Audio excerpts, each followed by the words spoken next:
അവരെ പ്രാഥമിക അന്വേഷണത്തിൽ അത് മാനിക്കുലേറ്റ് ചെയ്തതാണ്, കൃത്രിമമായി ഉണ്ടാക്കിയതാണ് എന്ന് അവർക്ക് ബോധ്യമായി. ഇങ്ങനെ മാധ്യമപ്രവർത്തനം നടത്താവോ? നിങ്ങൾ മാധ്യമപ്രവർത്തനം എന്ന് പറഞ്ഞാൽ ഇതാണോ ചെയ്യേണ്ടത്? ഇത് എനിക്ക് നേരിട്ട് അനുഭവമുള്ള, ഞാനൊരു ദിവസം ഇങ്ങനെ ഇരിക്കുമ്പോഴാണ് ഈ കാണുന്നത്. അവരോട് തന്നെ പറയുന്നത്, ഈ ജയിലിൽ നിന്ന് വന്ന് ഇറങ്ങിയവൻ പറയുന്നത്, നിങ്ങൾ എൻ്റെ പിന്നിൽ നിന്നേ ഫോട്ടോ എടുക്കാൻ പാടുള്ളൂ. അപ്പോൾ മാധ്യമക്കാരൻ പറയുന്നത്, ഞാൻ ഇന്നത് ചോദ്യം ചോദിക്കുമ്പോൾ നിങ്ങൾ ഇന്നത് പറയണം. ഇങ്ങനെയൊക്കെ ചെയ്യാവൂ? ഇവിടെ വ്യക്തമായ 100% അല്ല 101% വ്യക്തതയുണ്ടെങ്കിൽ മാത്രമേ മാധ്യമപ്രവർത്തകർ ചെയ്തിട്ടുള്ള കാര്യങ്ങളെ സംബന്ധിച്ച് പോലീസ് നടപടി എടുക്കൂ. നിങ്ങൾക്കത് വിശ്വസിക്കാം. ഞങ്ങൾക്ക് നിങ്ങളുടെ മുമ്പിൽ സത്യം മറച്ചു വെക്കേണ്ട ഒരു കാര്യവുമില്ല.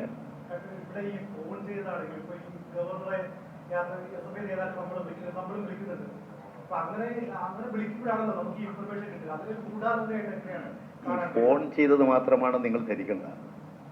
പോലീസിന്റെ കൈവശം എല്ലാ വ്യക്തമായ തെളിവുകൾ ഉണ്ടാവും. അത്ര എനിക്ക് പറയാൻ പറ്റും. വ്യക്തമായ തെളിവുകൾ ഉണ്ടാവും. ഇല്ലെങ്കിൽ തെറ്റായ വാർത്തകൾ തെറ്റായ നിലയിൽ ആരെയെങ്കിലും പേര് നടപടി സ്വീകരിച്ചാൽ ശക്തമായ നടപടി സ്വീകരിക്കും. ഇവിടെ പോലീസ് സ്വീകരിച്ചില്ലേ? DGPയുടെ വീട്ടിന്റെ വസതിയുടെ ഗേറ്റ് തുറന്നു കൊടുത്തു. അതിന്റെ ഫലമായിട്ട് ആ കൂട്ടത്തിൽ, നിങ്ങളുടെ കൂട്ടത്തിൽ BJPക്കാര് സ്ത്രീകളും കയറി. ഔദ്യോഗിക വസതിയില്ലല്ലേ? മാധ്യമപ്രവർത്തകർ പോയി സമ്മർദ്ദം ചെലുത്തി. മാധ്യമപ്രവർത്തകരായതുകൊണ്ട് പോലീസുകാർ ഗേറ്റ് തുറന്നു കൊടുത്തു. ആ കൂട്ടത്തിൽ മറ്റവരും ചാടിക്കയറി. ഇതല്ലേ ഉണ്ടായത്? അത് നിങ്ങൾ വ്യാഖ്യാനിച്ചോളൂ. ഏതായാലും അവർ കയറിയില്ലേ? നിങ്ങൾക്കുള്ള പ്രത്യേക സ്വാതന്ത്ര്യം ഒരിക്കലും നിഷേധിക്കാൻ തയ്യാറായിട്ടില്ല. വസ്തുത ഇതാണ്. ഞങ്ങൾക്ക് നിങ്ങളുടെ മുമ്പിൽ എന്തെങ്കിലും ഒരു കള്ളം പറഞ്ഞ് തൽക്കാലത്തേക്ക് മാറി നിൽക്കേണ്ട കാര്യമില്ല.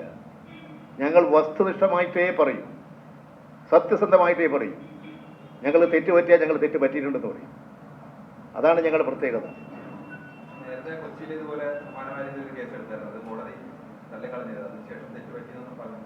കോടതി തള്ളിക്കളഞ്ഞു എന്നുള്ളത് ഏതാ കേസ് എന്ന് എനിക്ക് അറിഞ്ഞൂടാ.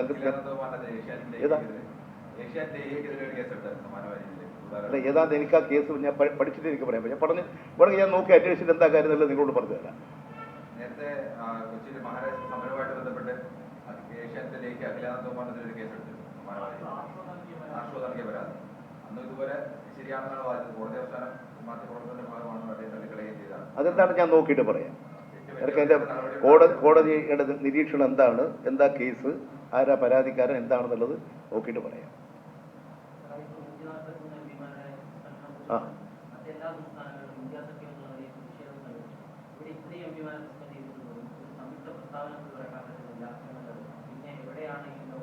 അത് ഈ കോൺഗ്രസ് സ്വീകരിക്കുന്ന നിലപാട് തികച്ചും തെറ്റായിട്ടുള്ളതാണ്.